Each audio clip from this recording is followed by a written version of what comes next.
Hello, and welcome to Remote, the Connected Faculty Summit. I'm Patty O'Sullivan, Content Manager with Every Learner Everywhere, and I'll be moderating today's sessions. These sessions in this 90-minute block are sponsored by Every Learner Everywhere, a nonprofit network that advocates for and supports institutions in achieving equitable outcomes in U.S. higher education through advances in digital learning. This block of the Every Learner Ask the Expert sessions focuses on equitable and inclusive teaching. In the last year, the Every Learner Everywhere network has developed a series of practical tools and guides to help faculty and department leaders evaluate and remediate inequity in policies, pedagogy, and processes. The newly published Equity Review Tool guides faculty in evaluating and remediating course content. Two of the tool's developers are going to walk us through the evaluation process and show us how we can use it to make our course content equity-centered. So I'm going to introduce our two speakers. Tynan Gable is a social impact strategist at Intentional Futures, where she solves problems and applies her business skills both locally and globally. She has experience in managing large-scale education and social impact projects, focusing on improving equity and developing smart, clear strategies for a wide range of organizations. She brings fresh perspectives, considerate solutions, and thought-provoking questions to each interaction, and is known by her peers and clients to be a strong leader and partner in strategy work. Prior to working at Intentional Futures, Tynan earned an MBA from Willamette University with an emphasis in marketing and nonprofit management. Our second presenter is Rwanda Garth-McCullough. She's the Director of Programs at Achieving the Dream. Dr. Garth-McCullough leads the Every Learner Everywhere Digital Learning Initiative at ATD. Her expertise in culturally relevant teaching guides her professional development and coaching work in the diversity, equity, and inclusion space. She has worked with K-12 schools and colleges to educate staff and instructors on the principles and methods of culturally responsive teaching and revise curriculum across disciplines. Rwanda approaches her work from an inclusive, culturally affirming, and asset-based perspective.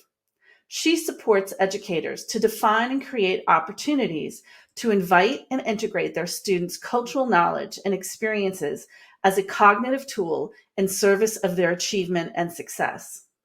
Her workshops and coaching lead teams of educators to investigate equity for each element of their practice, from policies, syllabi, and instruction to assessments. Previously, for 12 years, Dr. Garth-McCullough was a faculty member at the School of Education at Loyola University of Chicago.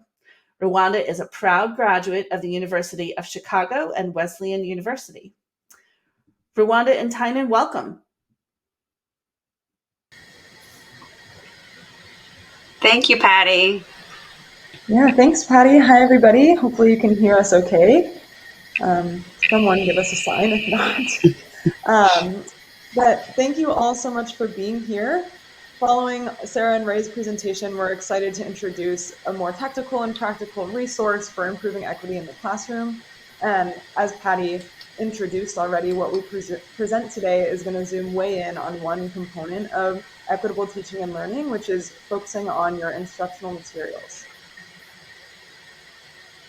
So the Equity Review Tool is designed for educators like yourselves who are striving to create more validating and affirming learning experiences for students who are Black, Latinx, Indigenous, poverty-affected, first generation, non-male identifying, LGBTQIA+, and or disabled. And we recognize that to do this well, it's critical to understand the intersectionality of all these identities and how that can affect a student's experience. And the impetus of this tool is that we believe that one important aspect of creating a more validating learning environment is ensuring that the instructional materials being used are conceptualized and constructed using equity-minded processes and best practices. And we hope that using this tool will allow educators to be able to develop and evaluate resources as well as the language that you use in your courses to ensure that everything that you're doing is asset-based and supportive of equitable teaching and learning processes. This tool does go beyond the basics to help educators explore the why of developing instructional resources that amplify marginalized voices, support optimal learning for students, and how to use asset-based language that privileges, empowers, and accurately represents students who have historically been excluded and marginalized.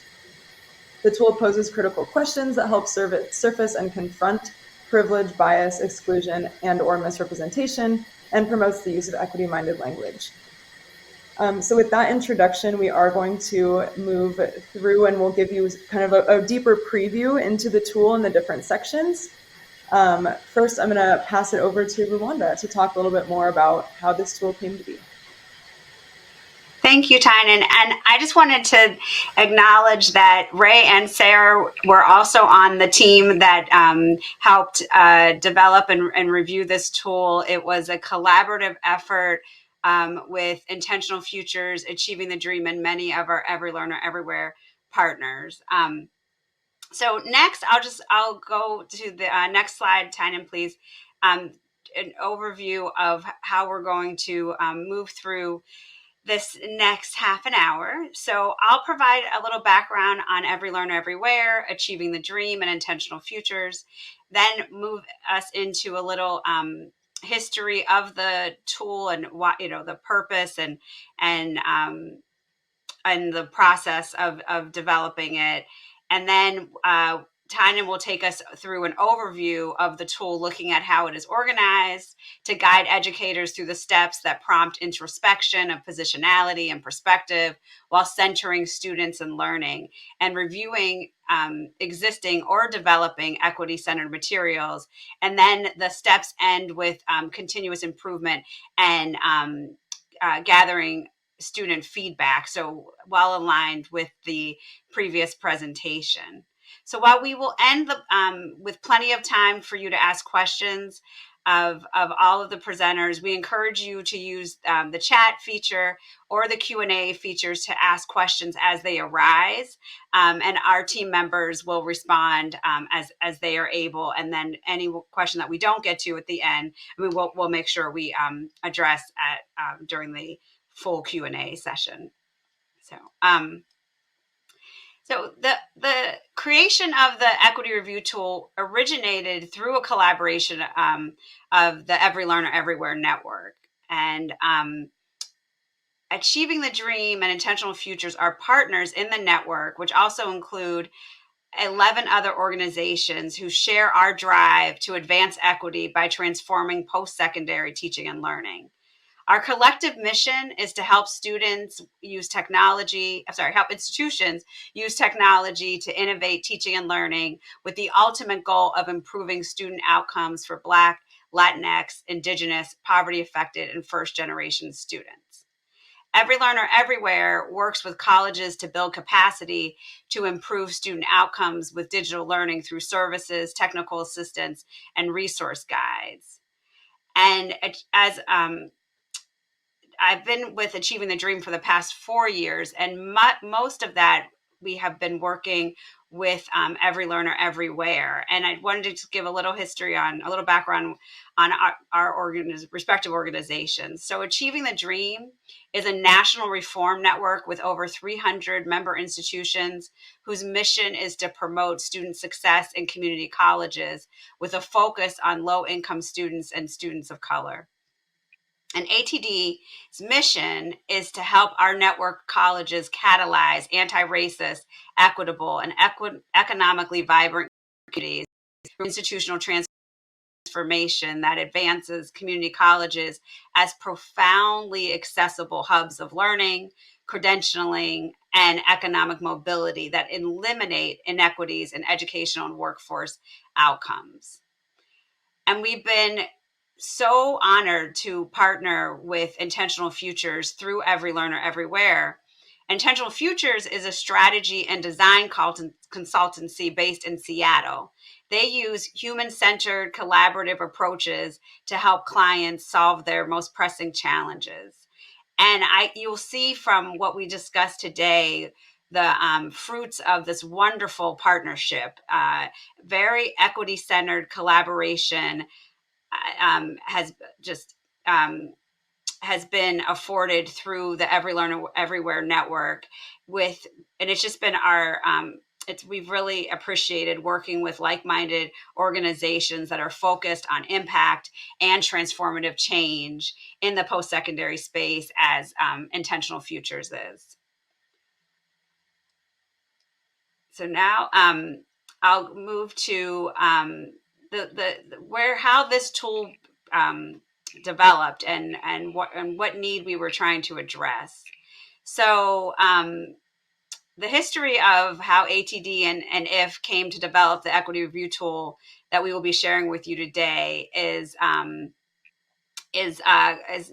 the straightest path, but very interesting, and shows how both organizations are committed to addressing real needs and real time, and supporting educators to move from the why of equity to the how. So as you can imagine, when working with multiple organizations, as we do in the Every Learner Everywhere network, the resource design process can be an interesting endeavor, to say the least. And Patty has a distinct pleasure to manage this all, so she could definitely speak to it.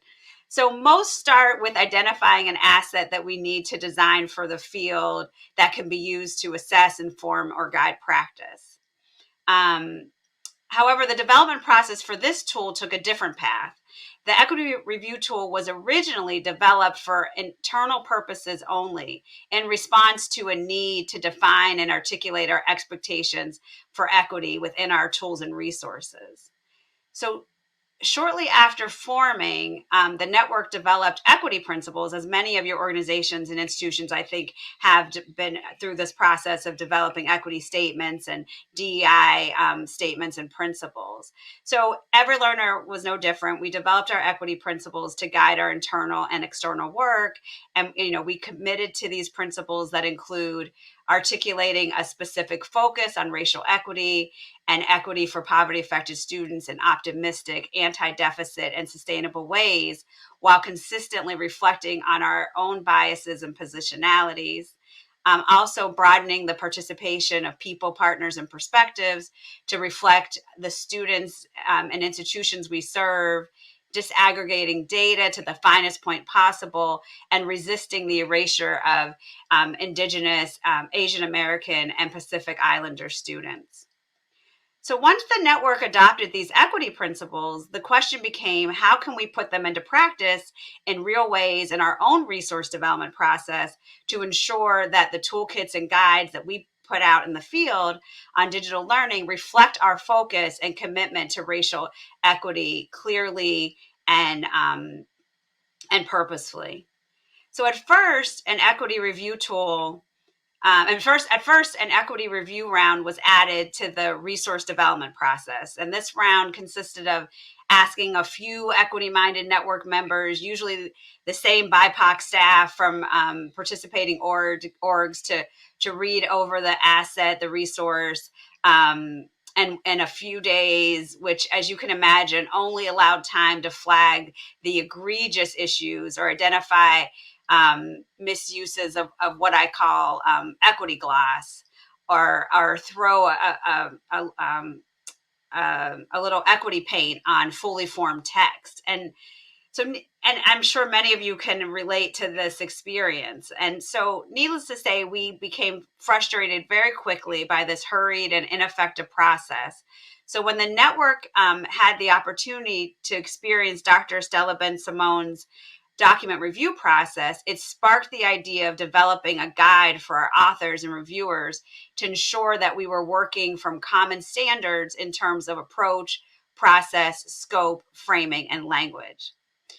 And personally, I felt that what was developed for internal use was so strong and it needed to be shared with the field. It needed to be shared with the world. It was what I think many of the colleges that I coach were asking for. How do we do this? How do we approach this? How do we know what we've done is in line with equity-minded practice?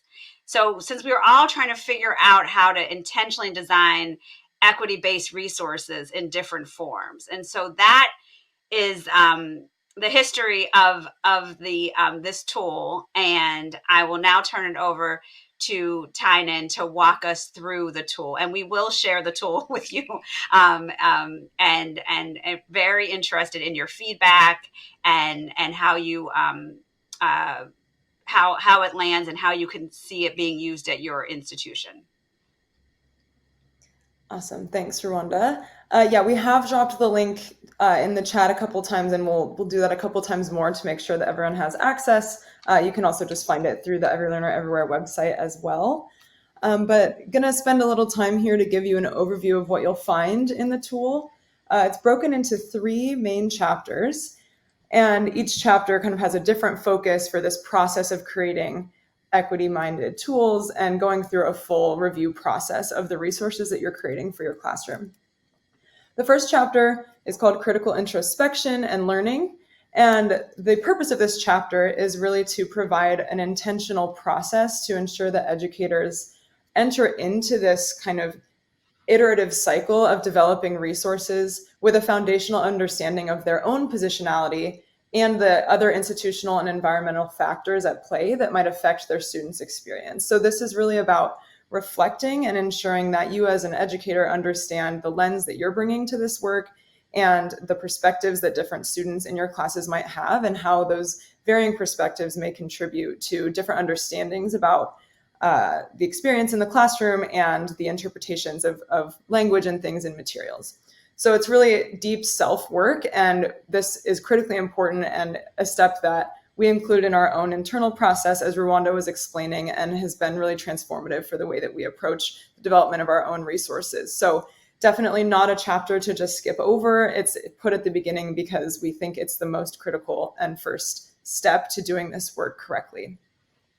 The second chapter is about actually developing the resources. So this can include creating new instructional materials from scratch. It could also be updating materials that you already have and use in your classroom. There's 3 main steps involved in this second phase of creating materials. The first is developing the materials, then evaluating them, and then making sure that they are designed in a way that's intentional and accessible for all of your students. The resource goes into detail for each of these steps, of course, and there's a lot of things baked in, and I'll go over some of those a little bit later as well. But chapter 2 is really focused on that development of the resource or instructional material in question. And then the third and final chapter is continuous improvement. And again, this is something that we practice. It's something that, as Rwanda alluded to, even for this tool that we've published, we plan on updating it in the future. It's intended to be a living document. We crave feedback on how it's working for you and your institutions and ways that we can make it better, both for ourselves and for instructors who are using it. And so we feel this step is also super important, making sure that you're constantly getting feedback from folks in your department, from students, from peers, and just making sure that the work that you're doing isn't in a silo, that you're getting lots of feedback and doing that in a continuous way. Just to dive a little deeper into what you'll find in each of the chapters. So as I said, there's a series of steps in each chapter, and each step has a bunch of context and resources associated with it. There is application strategies. So these are really specific tactics for how you can apply the guidance that's provided in each of the steps. There are critical reflection questions as kind of a double check to make sure that after you've gone through a certain phase of the tool, that you're hitting all of the key points and making sure that you didn't skip over anything. And then we've included a lot of resources that we have leveraged in our own learning as a network, and that we feel are helpful supplements to the guidance that we provide. So in each chapter, this is what you'll find in the tool. And then I just wanted to highlight a couple of the key pieces that we think are super helpful, that are more tactical, specific tools within this larger resource. The first one is at the beginning. We have a pretty large and in-depth glossary, and we did this intentionally and spent a lot of time writing up the definitions and making sure that we are using language that's consistent with our collective understanding of how these terms are used. And this is super important. We think that making sure that you have accurate definitions and definitions that everyone is agreeing on for some of this language is critical to doing this work well. If there's misalignment on what these words mean, like what does equity mean? What do we mean by inclusion? that is going to create misalignment in how you execute on any of this stuff. So it's important to start with a foundational understanding and alignment around terms. And then in that second chapter, where it's really about developing your resources, we have included this equity language guide. And the goal here is to provide really specific guidance, because we have received feedback several times in past presentations and things about, okay, well, I've been told over and over, don't say XYZ, but I don't really know what to say instead that works better. So this table is intended to be, from our perspective and based on our learning and collective knowledge, here are the things that you should maybe try to refrain from saying or move away from. And here's some recommendations of what you can say instead, with some more context as to why that is, and opportunities for you to learn a little bit more about that. So that's in chapter 2, and something that you can use kind of as you're developing instructional materials to make sure that your language is aligning with what we're recommending. So with that, that kind of concludes our introduction and overview of the tool, and we will move into a group Q&A that will include Ray and Sarah as well, with Patty moderating. If you didn't get the link in the chat or it didn't work for you, there's a QR code here. You can scan it with your phone. Also, Rwanda and my emails are on the screen. So if you have questions about the tool, how to use it, if you want to follow up with us about anything, we are here and available to answer questions and connect with any of you as needed. Rwanda, any last words before we hand it back over to Patty? No, thank you so much. I'm looking forward to the discussion.